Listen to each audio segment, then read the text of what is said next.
Bienvenidos al estudio de la Palabra de Dios. En esta oportunidad a todos los hermanos y hermanas en la fe de nuestro Señor Jesucristo y a todos los amigos y público en general que por la gracia de Dios tienen la oportunidad de poder participar de este estudio que vamos a realizar hoy.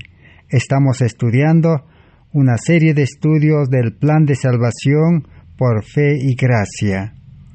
O en otras palabras, el mensaje precioso de justificación por la fe, cómo el ser humano puede llegar a ser justo. ¿Cuál es el plan de salvación en el nuevo pacto para salvar al ser humano del pecado completamente a una vida de santidad? Estamos en el estudio número 318 de esta serie. El justo vivirá por la fe. Hemos estudiado los sencillos pasos, los requisitos o las condiciones para poder comenzar una vida cristiana en Cristo Jesús, renunciando y dejando la vida antigua, la vida carnal, para que pueda dejar de actuar en nosotros, para vivir en una vida espiritual nueva, gracias al nuevo nacimiento, pero para el cual necesitamos conocer todas las condiciones o requisitos para el nuevo nacimiento, y lo cual hemos venido estudiando durante un buen tiempo. Y hoy vamos a continuar estudiando el paso número 12, el verdadero nacimiento engendrado por el Espíritu Santo a la nueva vida espiritual. O también la Biblia lo llama la verdadera y genuina conversión, o una total transformación de la vida, cambio de vida, de una vida de desobediencia a una vida de obediencia, de la vida carnal a la vida espiritual, para el cual hemos visto cómo los antiguos creyentes tuvieron que llegar a esa verdadera conversión. Entre ellos tenemos a todos los discípulos. Los discípulos como Pedro habían aceptado seguir a Jesús sin llenar todos los requisitos y por lo tanto no estaban convertidos. Pero a la final comprendieron de que era necesario también renunciar al yo, al ego, a la suficiencia propia, a la vida egoísta. Y quedaron totalmente humillados, quebrantados, sin confianza en sí mismos. Ahora sí, nacieron a una vida nueva.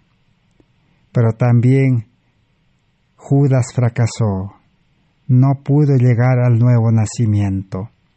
Igualmente el joven rico, el doctor de la ley que habló con Jesús. Mas también hemos estudiado la vida del apóstol Pablo, cómo Pablo llegó a la verdadera conversión, su vida religiosa antes de la conversión y después de la conversión. Pablo realmente comprendió y él después experimentó y escribió en sus cartas los requisitos de la verdadera condición. Ese requisito principal, la fe, porque por gracia y por fe sois salvos, dice.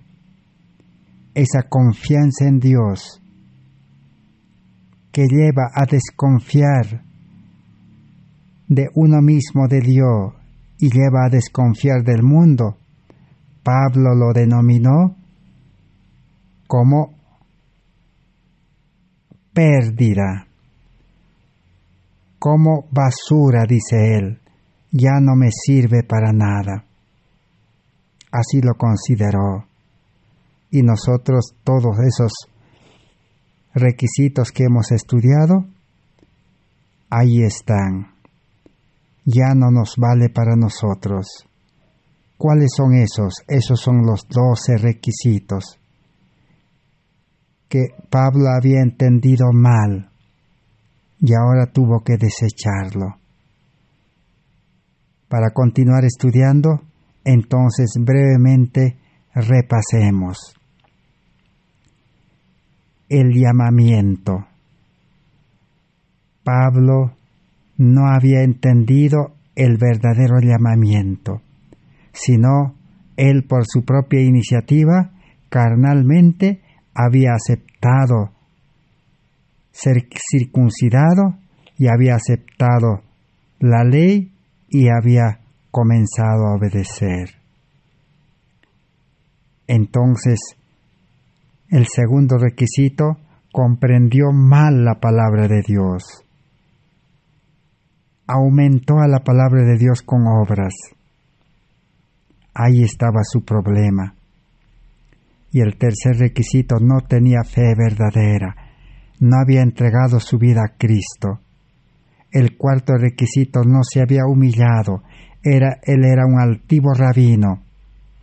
Quinto requisito, no había experimentado el verdadero arrepentimiento, que es alejarse del yo y aceptar a Cristo para perdón de los pecados. No había experimentado una reforma en su vida. El sexto requisito, todavía su carácter, su vida, no estaba quebrantado. Él era orgulloso. Él se sentía autosuficiente y con justicia propia. Y en el séptimo requisito, él no había renunciado a su yo, a su vida carnal, y no había renunciado a su posición, al amor a los puestos, a la autoridad que los hombres le conferían. Y en el octavo requisito, no había hecho una verdadera confesión. Pero ahora, cuando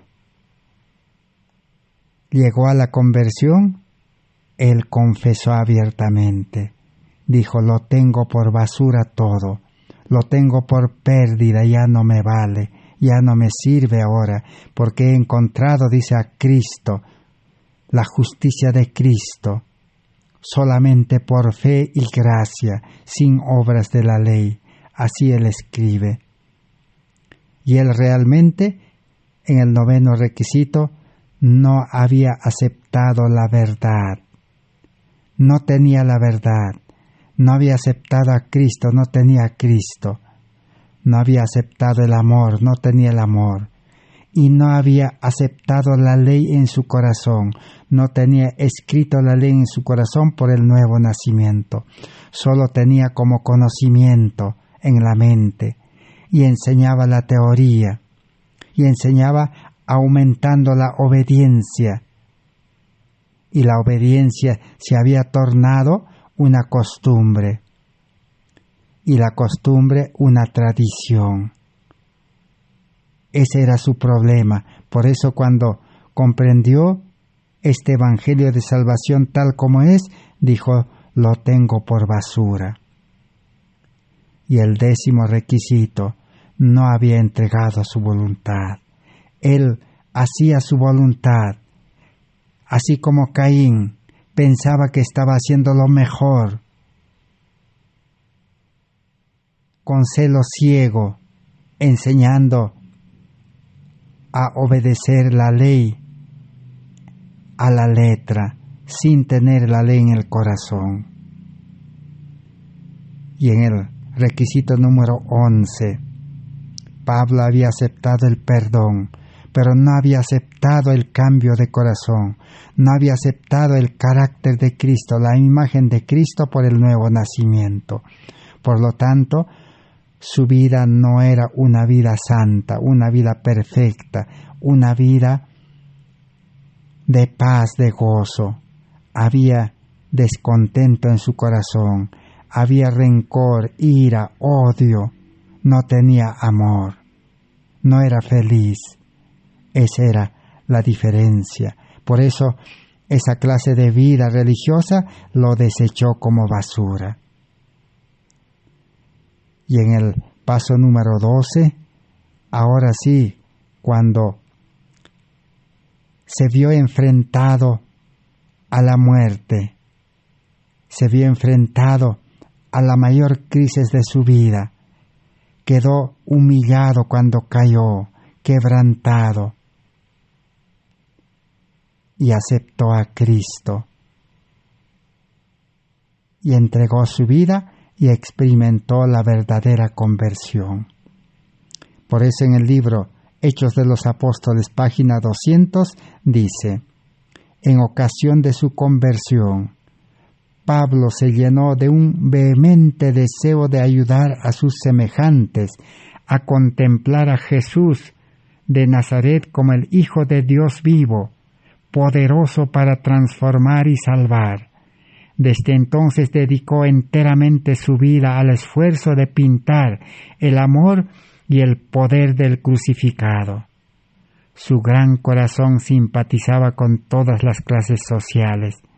A griegos y a bárbaros declaró: a sabios y a no sabios soy deudor. Así que su vida se transformó. Una de las mayores evidencias, dice, de la verdadera conversión es el amor a Dios y al hombre. Los que aceptan a Jesús como su Redentor tienen el profundo y sincero amor por otros de la misma preciosa fe. Hechos de los Apóstoles 213. La mayor evidencia de la conversión del nuevo nacimiento es el amor a Dios, amor al hombre, porque el nuevo creyente nace con el amor de Dios en el corazón. Un nuevo principio es implantado en la nueva vida. Ahora sí va a amar a Dios. No va a necesitar que alguien le diga: tienes que guardar sábado, tienes que reunir en la iglesia, tienes que hacer los cultos, estar en comunión con Dios. Y todas las demás cosas que tienen que ver con Dios, no va a necesitar que alguien le llame la atención, porque tiene el amor de Dios y el amor de Dios va a brotar. Todas las ceremonias y todos los ritos lo va a vivir por amor, y también va a amar a su prójimo. Y la primera obra de amor al prójimo es salir a compartir. Así como Pablo, cuando fue bautizado, comenzó a predicar a Cristo crucificado a todos en aquella ciudad, en aquel pueblo, Damasco. Pero pronto despertó oposición. La verdad siempre despierta oposición, porque no solo predicó la teoría de la verdad, de la ley, sino predicó a aceptar a Cristo, aceptar la verdad, aceptar el amor, tener la ley en el corazón. Y eso despertó oposición y tuvo que huir por la gracia de Dios. Dios lo libró de la muerte. Pero cuando uno no anda con Dios, cuando uno no tiene la verdad, entonces es dura cosa dar goces contra el aguijón. Todo le acontece al ser humano en este mundo, consecuencia del pecado, consecuencia de la siembra del mal. Todo eso hemos aprendido hasta aquí. Y ahora vamos a seguir estudiando la verdadera conversión comparado con la planta, comparado con otras cosas. Ahora, Pablo, ¿qué nos enseña? Pablo en el libro de Romanos, capítulo 6, capítulo 8, en Gálatas capítulo 5. Ahora Pablo presenta al verdadero cristiano que ha nacido del Espíritu, lo presenta como hombre espiritual. Cristo está siendo formado, dice, dentro de cada creyente, pero también presenta que ahora el hombre carnal, la vieja naturaleza, el hombre viejo está ahí. Y eso lo encontramos en el libro Nuestra Elevada Vocación, página 309, dice: recordemos que si no prestamos atención a las precauciones que Dios nos da, hay una caída ante nosotros. Cristo no salvará de las heridas a aquel que se coloca por voluntad en el terreno del enemigo. Deja que el autosuficiente que actúa como si supiera más que su Señor siga en su supuesta fortaleza. Luego viene el sufrimiento y una vida inválida, o tal vez la derrota y la muerte.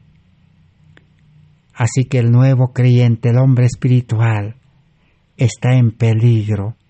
¿Por qué está en peligro?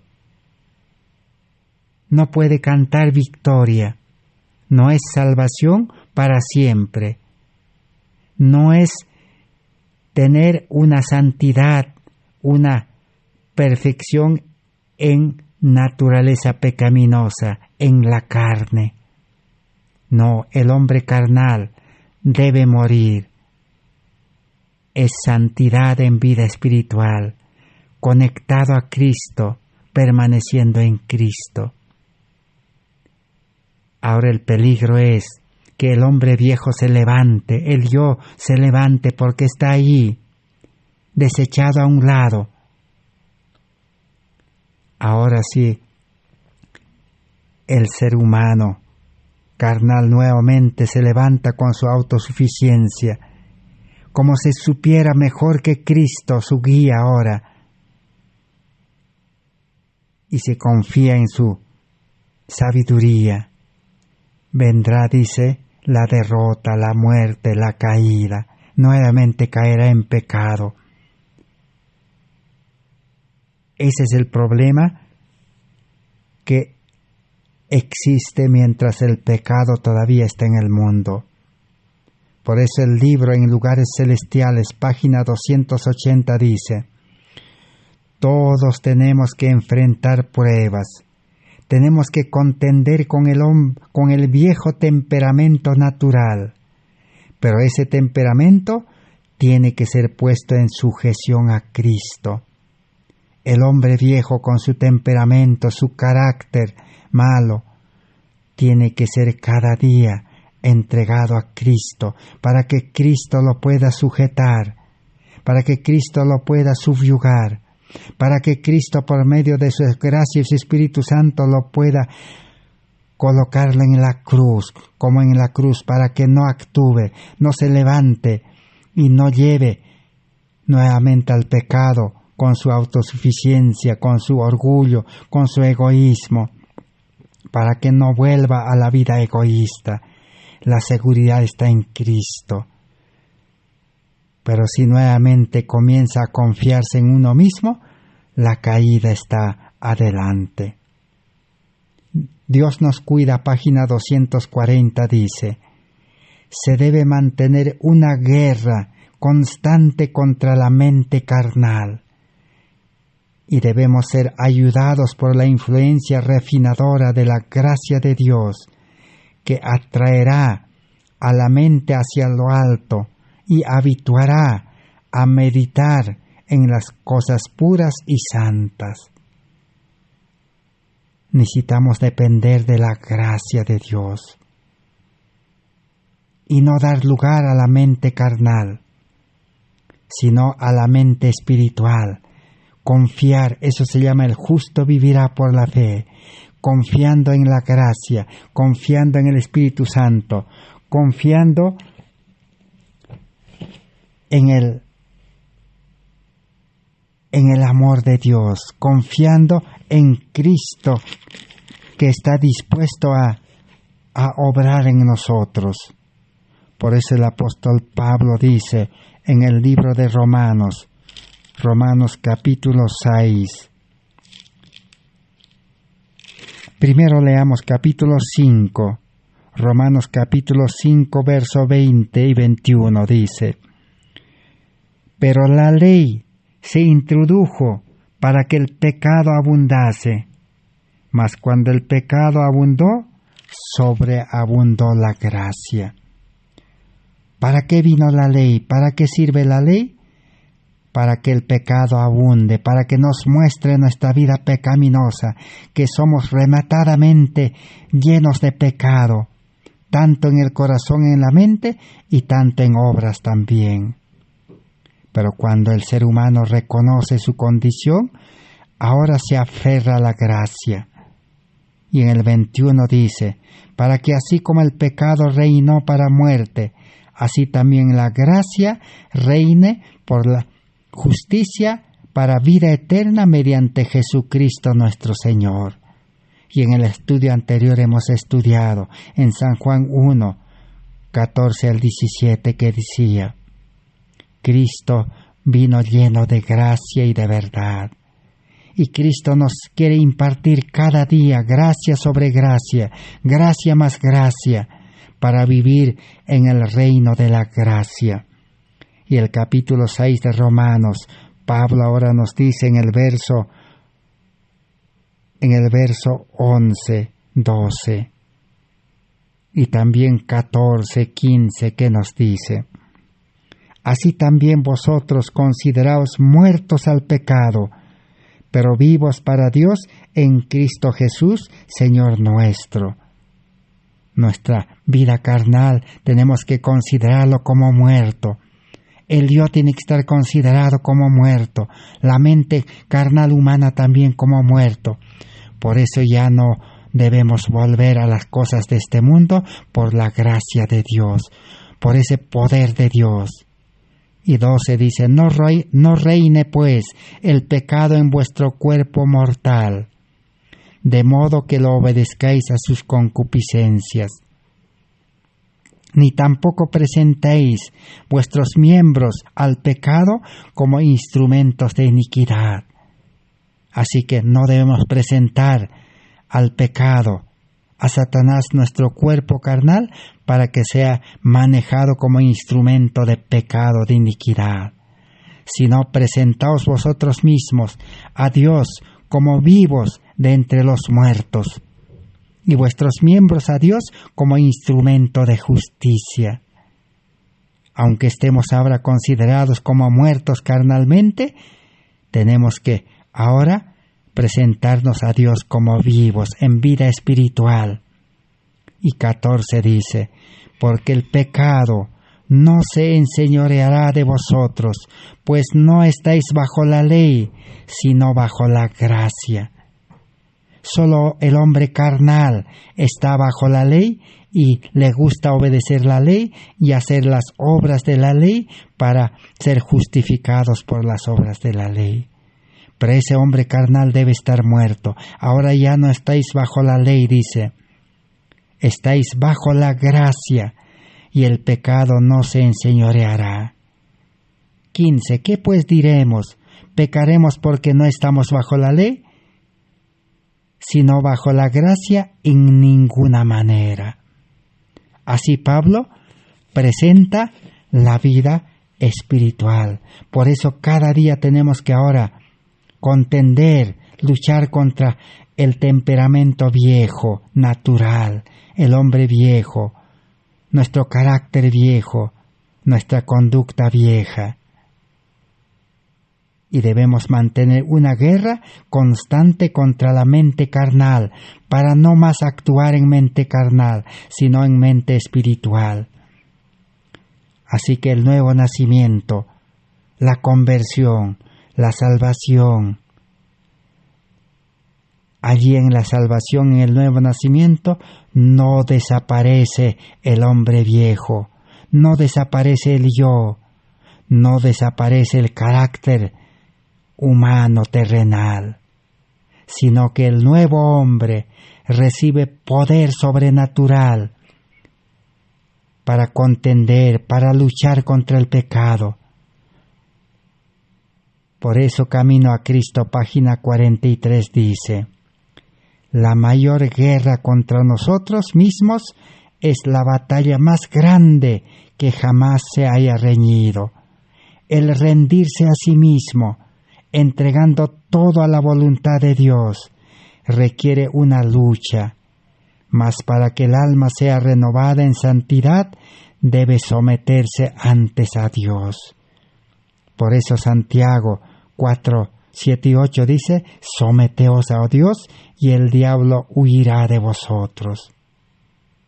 Mensajes Selectos, tomo 2, página 270 dice: cuando damos lugar a la impaciencia, expulsamos del corazón el Espíritu de Dios y damos lugar a los atributos de Satanás nuevamente. Así que el verdadero creyente no se impacienta, no reniega, no se enoja. Pero cuando nos enojamos, nos impacientamos, entonces expulsamos al Espíritu de Dios del corazón y ya no hay vida espiritual. Y en vida carnal, nuevamente volvemos y manifestamos el carácter de Satanás. Un carácter de ira. La imagen de Satanás, que es la imagen de la bestia, que habla Apocalipsis.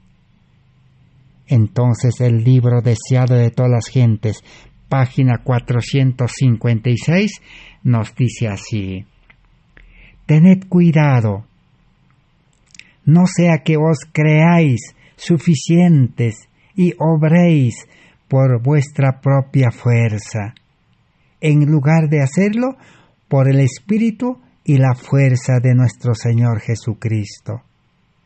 El yo está siempre listo para atribuirse el mérito por cualquier éxito alcanzado.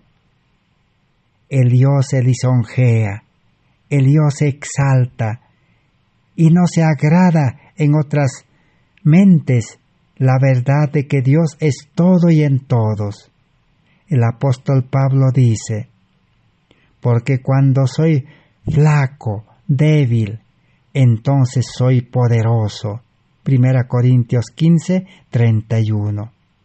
Cuando nos percatamos de nuestra debilidad, aprendemos a no depender de un poder humano inherente en nosotros. Por eso la vida del cristiano la vida carnal del cristiano debe morir. Cada día debemos debilitarnos, debemos ser como inválidos. Ahora sí, la vida espiritual aflorará, la vida espiritual se fortalecerá. Viviremos en vida espiritual, estudiando, obedeciendo, sirviendo a la humanidad, trabajando para Cristo, amando a Dios, amando a la humanidad. No porque alguien nos exige, no porque nosotros nos exigimos, no porque el yo nos impone leyes, normas de amar, no, sino es algo natural, que debe fluir el amor del corazón. En el libro Testimonio para Ministros, página 78 dice: tan pronto como un hombre se separa de Dios, de manera que su corazón deja de estar bajo el poder suavizador del Espíritu Santo, los atributos de Satanás se revelan en él y comienza a oprimir a sus semejantes. ¿Cuándo el cristiano se comporta mal? Cuando se separó de Dios y cuando ya no está bajo la dirección del Espíritu Santo. ahora sí, nuevamente comienza a vivir en vida carnal, en vida humana. A fin de conocerle, 234 dice, únicamente Cristo puede ayudarnos y concedernos victoria. Cristo debe ser todo en todos para nosotros. Debe morar en el corazón. Su vida debe circular dentro de nosotros, como la sangre circula por las venas. Su espíritu debe ser un poder vitalizador que nos da vida. Cristo debe morar en nuestro corazón por medio del Espíritu Santo. Eso es lo que nos dice la palabra de Dios en el libro de Efesios. Podemos encontrar allí, capítulo 3. Allí nos dice, para que os dé, capítulo 3 de Efesios, verso 16 al 17. Y el verso 20 también de Efesios 3:20 dice así, para que os dé, conforme a las riquezas de su gloria, el ser fortalecidos con poder en el hombre interior por su espíritu. Así que el hombre espiritual cada día debe ser fortalecido con el poder de la gracia de Dios, para que habite Cristo por la fe en vuestros corazones, a fin de que arraigados y cimentados en amor. El verso 20, y aquel que es poderoso para hacer en todas las cosas mucho más abundantemente de lo que pedimos o entendemos, según el poder que actúa en nosotros. Así que Cristo va a actuar por medio de su amor en nosotros. El amor nos va a impulsar, como dice 2 de Corintios 3, 14 al 18. El amor me constriñe, decía Pablo. El amor impulsa a la actividad. No necesitamos que alguien nos esté manejando, que alguien nos esté dirigiendo, sino tenemos a Cristo el verdadero guía, por su Espíritu Santo. En el libro En Lugares Celestiales, página 189, dice, Cristo es nuestro guía, Cristo es nuestro maestro, Cristo nuestro consejero, Cristo nuestro amigo, que no nos va a desamparar. Pero si no tenemos la verdad que es Cristo, si no tenemos la gracia de Dios, entonces vamos a quedar desamparados como Sábulo y quedaremos postrados en el suelo y nos acontecerá todos los males de este mundo. No habrá quien nos guíe seguro, en camino seguro, en el camino angosto. No tendremos un maestro, entonces buscaremos otros maestros humanos. No tendremos consejero verdadero, el testigo fiel, Cristo Jesús, que nos puede aconsejar en cada momento de la vida cristiana. Pero si no tenemos a Cristo, buscaremos consejo en hombres, en líderes, en pastores, en misioneros, en cualquier ser humano. Y la palabra de Dios dice, maldito el varón que confía en el hombre. Cristo será nuestro amigo. El amigo verdadero está en todo momento. Alguien dijo, el amigo verdadero es como la sangre, que cuando somos heridos y sale la sangre, así el amigo está presente allí para solucionar nuestra vida.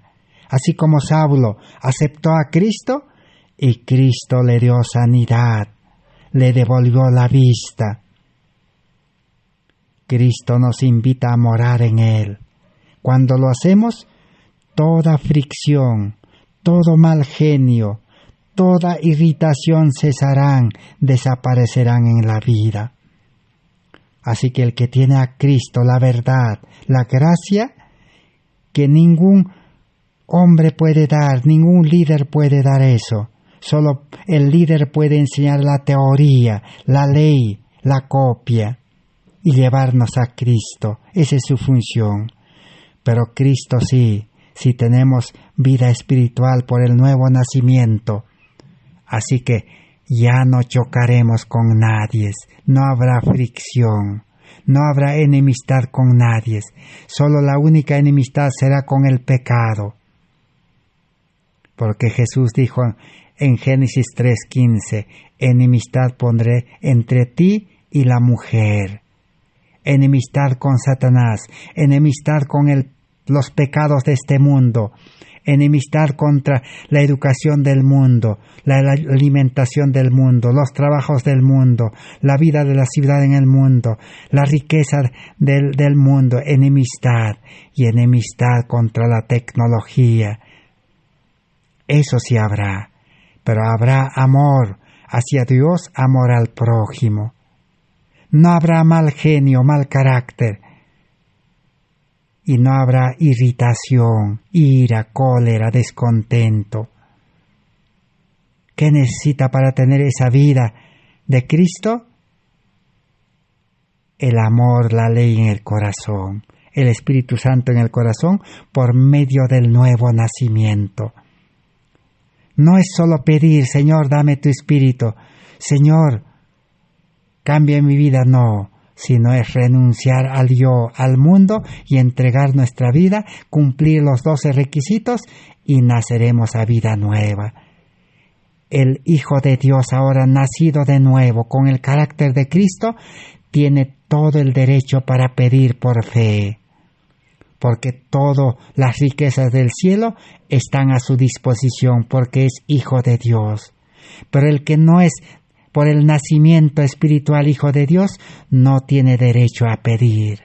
Eso hay que comprender claramente para no engañarnos. Por eso hoy en día muchos piden, Señor, sáname de mi enfermedad. Señor, sana a este enfermo. Dios no va a escuchar. El que pide tiene que ser justo, porque Santiago dice, la oración del justo es eficaz. En el libro Alza tus ojos 319 dice, calla y enmudece, dijo Jesús a la tempestad, aquella noche que los discípulos toda la noche con sus fuerzas, con su sabiduría, su habilidad, no habían podido dominar la tempestad. Pero Jesús, ¿qué dijo? Calla y enmudece. ¿Qué significa eso? Dice, no hay naturaleza que Cristo no pueda dominar, temperamento tan tormentoso que no pueda sojuzgar, si el corazón se ha rendido a su cuidado. Si tenemos a Cristo la verdad, si tenemos a Cristo el amor, si tenemos a Cristo que es la ley real, la ley verdadera en el corazón, ¿qué va a pasar? Cristo va a dominar nuestra naturaleza, así como dominó la tempestad. Nosotros tenemos un carácter tempestuoso, un carácter que explosiona, pero Cristo lo puede dominar, le puede poner freno. Nuestro temperamento tormentoso, de ira, de cólera, lo puede frenar, lo puede dominar al hombre viejo, para que no actúe, para que no siga viviendo. Cada día debe morir, dice Pablo. Allí está la solución para la naturaleza pecaminosa tempestuosa. No es educar al hombre viejo, no es manejarlo al hombre viejo para que actúe bien, no. Debe morir. Entonces, esta es la gran verdad que necesitamos saber. Mensajes Selectos, tomo 1, página 461 y 462. ¿Cómo es la experiencia en Cristo entonces? dice: somos pecadores por nosotros mismos, pero somos justos en Cristo, habiéndonos hecho justos por medio de la justicia imputada de Cristo. Dios nos declara justos y nos trata como tales. Nos contempla como a sus hijos amados. Cristo obra contra el poder del pecado en nosotros, y donde abundó el pecado, sobreabundó la gracia. Cristo imparte gracia, y Cristo es la verdad en nosotros, para liberarnos del pecado. Pero si actuamos humanamente, carnalmente, seguimos siendo pecadores, dice, y caeremos en pecado. Pero si nos sometemos a Cristo y permanecemos en Cristo como criaturas nuevas, como hijos de Dios, seremos justos en Cristo, perfectos en Cristo, puros y limpios en Cristo, poderosos en Cristo, victoriosos en Cristo hacia el mundo, hacia el pecado y hacia Satanás. Por eso, Palabras de Vida del Gran Maestro, página 124, dice: todas nuestras buenas obras dependen de un poder que está fuera de nosotros.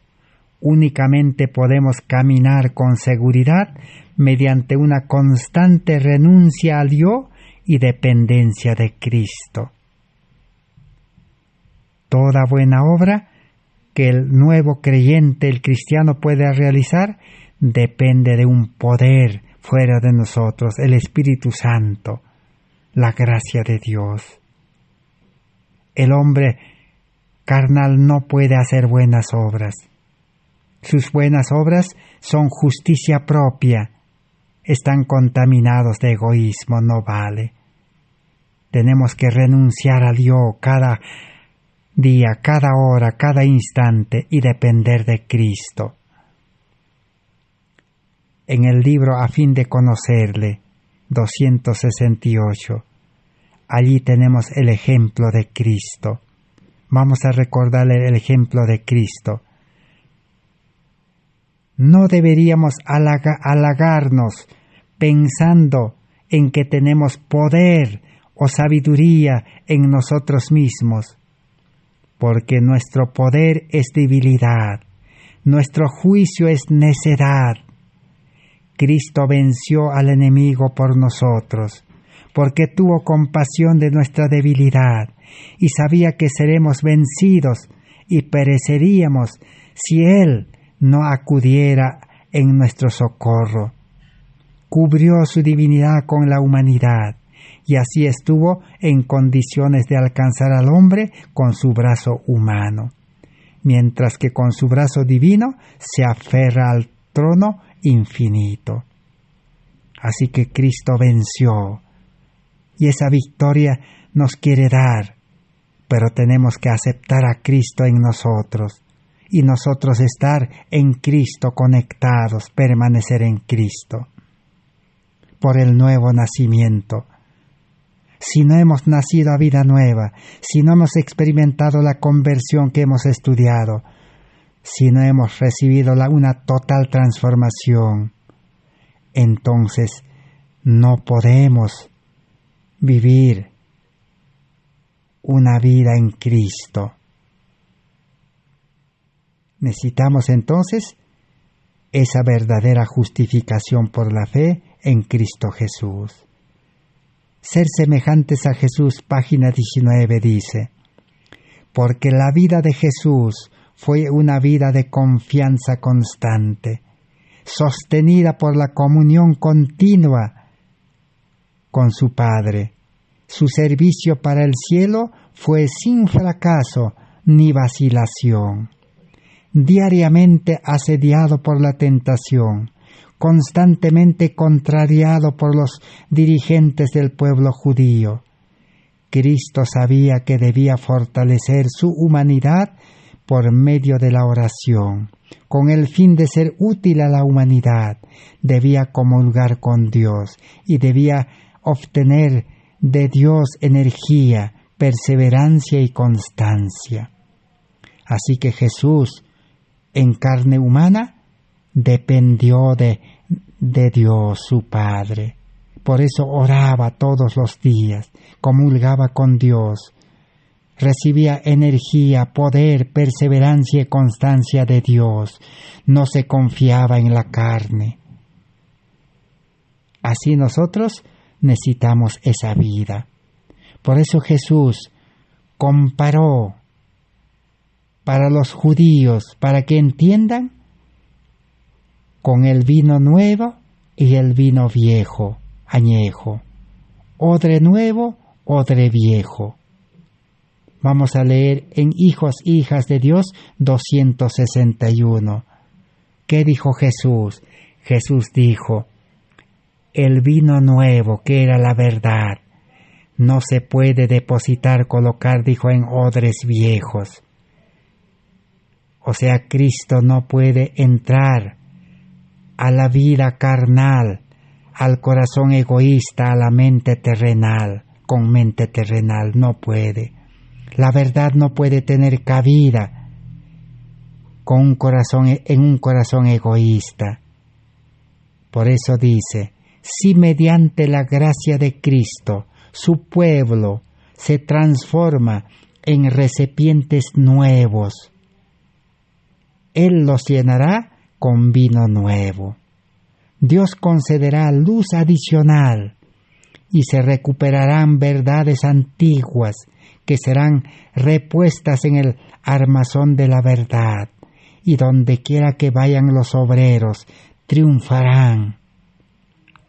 Como embajadores de Cristo, han de escudriñar las Escrituras para investigar las verdades que se hallan ocultas bajo los escombros del error.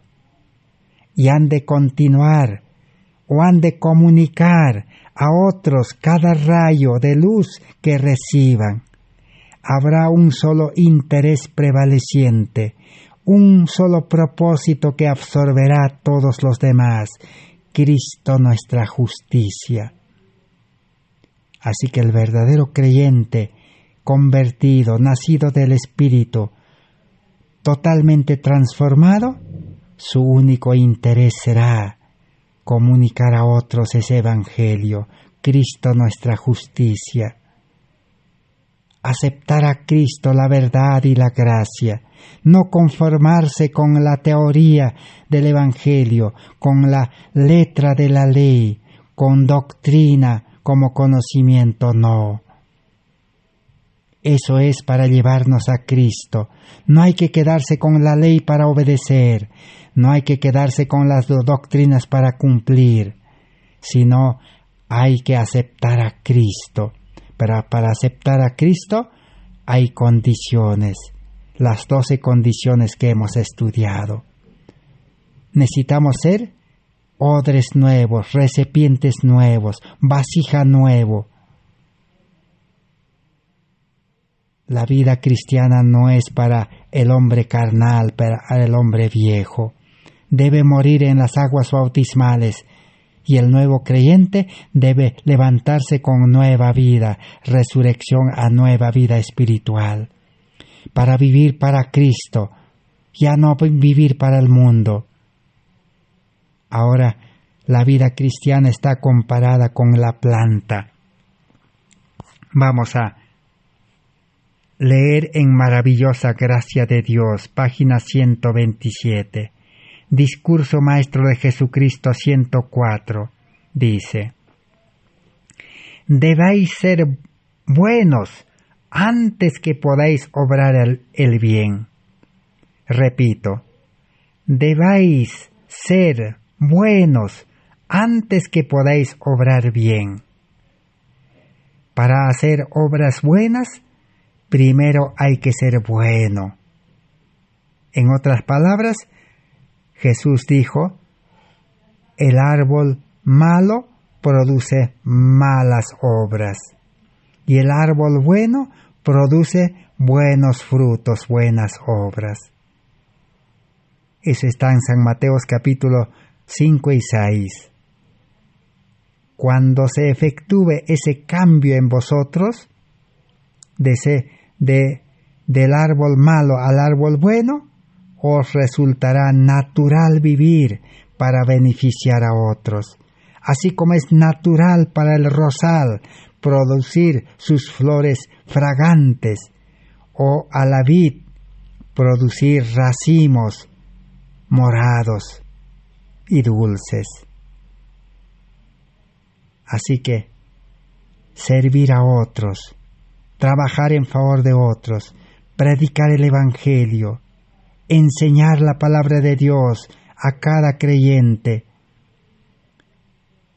y atender a los enfermos para llevarlos al médico de los médicos y atenderlos con remedios naturales, será tan natural, dice, tan fácil, que saldrá del corazón de la vida espiritual.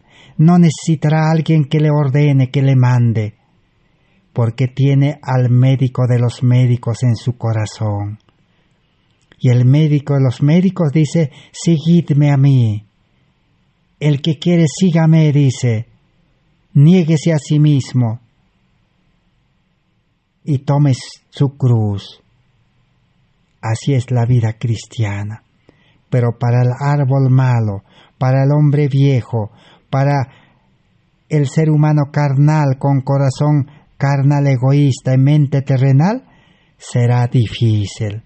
Apenas cumplirá cuando alguien le ordene, cuando alguien le mande, y se cansará, y se aburrirá, y se quedará fracasado, y volverá a su vida antigua del mundo.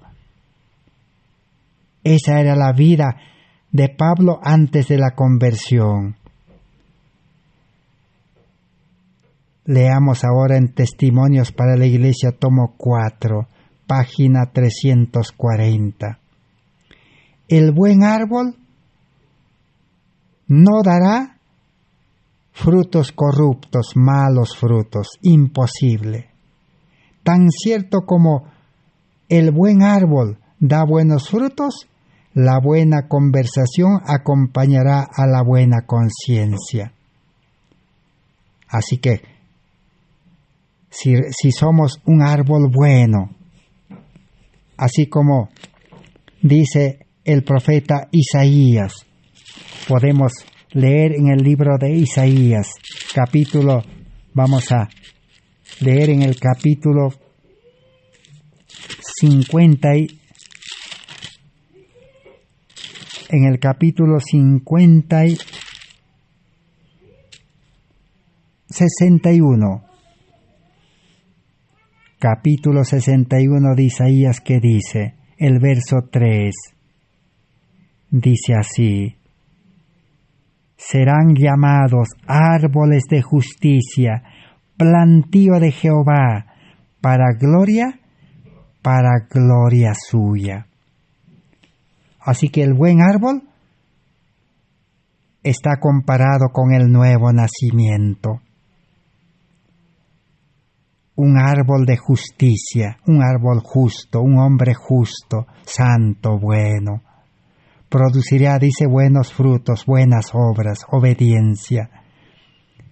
Y inmediatamente sus palabras serán buenas, conversación buena, trato bueno, respetuoso.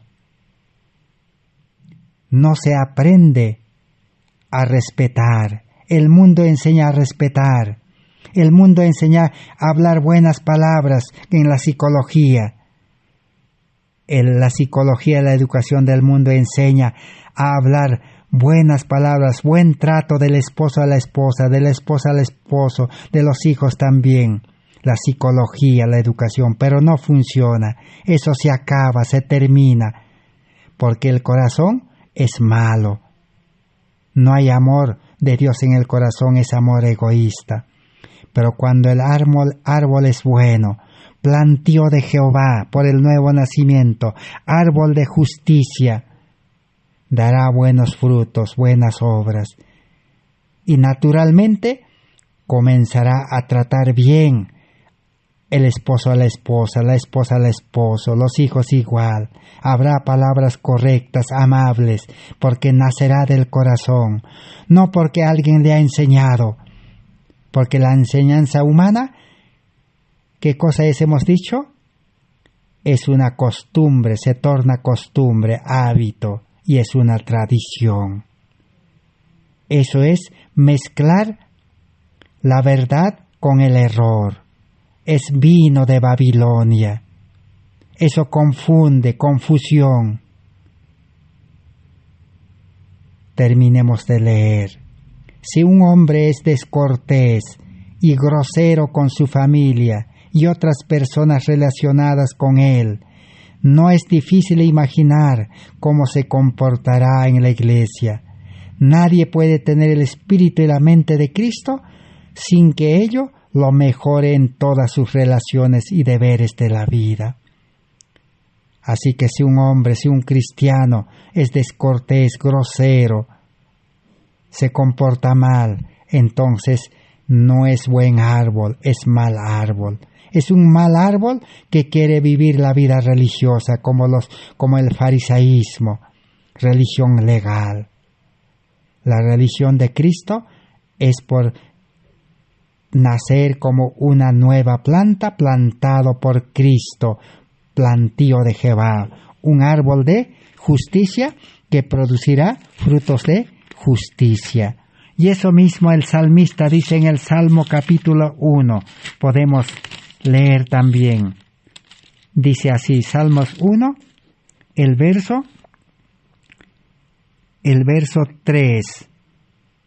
Será como árbol plantado junto a las corrientes de agua, que da su fruto en su tiempo y su hoja no cae, y todo lo que hace prosperará. Para el hombre espiritual todo prosperará. Por eso en 3 Juan verso 3 dice, amado, yo deseo que tengas buena salud, así como prosperas en todo, también tendrás buena salud, no serás enfermo. El cristiano verdadero, el buen árbol, no puede ser enfermo, porque tiene al médico de los médicos morando en su corazón por su Espíritu Santo. Y dice, Salmos 1:1 dice, bienaventurado el varón que no anduvo en consejo de malos. Así que el hombre espiritual ya no busca consejo en hombres, sino su consejero es Cristo. Ya no busca consejo en pastor, en misionero, en teólogo, en líder, en maestros, ya. Los líderes eran su consejero cuando no tenía a Cristo, cuando era árbol malo. Habrá árbol bueno, es justo. Por tanto, no se levantarán los malos en el juicio, ni los pecadores en la congregación de los justos, porque Jehová conoce el camino del justo. Así que entonces es justo, comprobado conforme la palabra de Dios. Por eso, en el libro A fin de conocerle, página 335, ¿qué nos dice? Ya para ir terminando. Hablando de Romanos 5:20, ¿qué decía Romanos 5:20? Estamos en el reino de la gracia, y el pecado no se enseñoreará. Cristo, dice el restaurador, planta un nuevo principio de vida en el alma, y esa planta crece y produce fruto. Esa es la planta del amor, el nuevo principio, la planta de la verdad en el corazón. En el libro Nuestra elevada vocación 110 dice, la ciencia de la santidad, la ética inculcada por el Evangelio, no reconoce otra norma que la perfección de la mente de Dios y de la voluntad de Dios.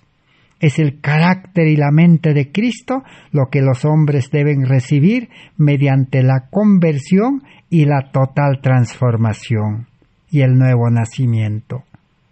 ¿Qué se recibe en la transformación, en la conversión, en el nuevo nacimiento? El carácter de Cristo, la mente de Cristo. El Evangelio no reconoce sino una vida perfecta. Por eso dice, sed perfectos como vuestro Padre que está en los cielos. Sed santos, dice, porque yo soy santo. Y Pablo ilustra eso. Vamos a leer en el libro de Romanos, dice, este tema con la semilla de cereal que se siembra en el campo. La semilla plantada se destruye, el grano se destruye cuando cae al suelo, pero surge una nueva semilla. La sustancia natural del grano que se destruye nunca surge como antes, pero Dios le da un cuerpo como a Él le place. Un material mucho mejor compondrá su cuerpo humano, pues es una nueva creación, un nuevo nacimiento. Se siembra en cuerpo natural y se levanta en cuerpo espiritual. Comentario Bíblico Adventista, tomo 6, 1092. Abundan las conversiones superficiales. Multitudes se unen a las iglesias sin haberse unido jamás a Cristo. Conflicto de los siglos, 462. Tan pronto como un hombre se separa de Dios, sigue siendo un hombre carnal, pecaminoso. Testimonio para Ministros, páginas 70 y 78. Así que entonces, todo esto hemos aprendido en este estudio, por la gracia de Dios. Dios quiere revelarnos la verdad. Ya no necesitamos saber la verdad como teoría, como conocimiento en la mente nomás. Necesitamos la verdad en el corazón, en la mente, con nueva vida, por el nuevo nacimiento. A esto se llama el mensaje precioso de justificación por la fe que Dios mandó al pueblo adventista en 1888. Y el pueblo adventista rechazó, se quedó con la letra de la ley, con la teoría de las doctrinas y practicando ceremonias, ritos, obedeciendo la ley humanamente, carnalmente, pidiendo ayuda a Dios. Dios no puede ayudar al hombre carnal. Dios quiere al hombre carnal convertirlo, transformarlo en hombre espiritual. Pero el hombre carnal tiene que renunciar, tiene que morir al yo. Que Dios bendiga su palabra a este evangelio de la buena noticia. Gracias por vuestra atención. Será hasta el próximo estudio. Amén.